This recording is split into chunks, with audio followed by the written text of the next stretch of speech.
નર્મદા જિલ્લા રાષ્ટ્રીય સ્વયંસેવક સંઘ દ્વારા મંડળ દીઠ હિન્દુ સંમેલનનું આયોજન કરવામાં આવી રહ્યું છે, જેમાં આજે જીતનગર મહાદેવ મંદિર ખાતે 6 ગામોનું હિન્દુ સંમેલનનું આયોજન કરવામાં આવ્યું। આ સંમેલનમાં હિન્દુ એકતા માટેના માર્ગદર્શન આપવામાં આવ્યું તેમજ સંઘને 100 વર્ષ પૂર્ણ થયા તેના વિશે માહિતી પણ આપવામાં આવી હતી। સંઘની કામગીરી અને સંઘના નિયમો વિશે પણ માહિતગાર કરવામાં આવ્યા હતા।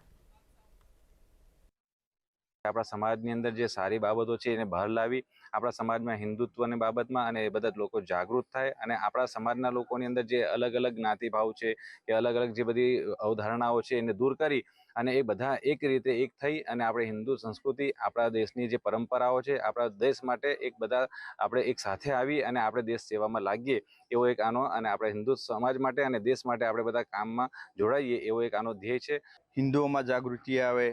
જુદા જુદા જાતિગત સમીકરણો હોય કે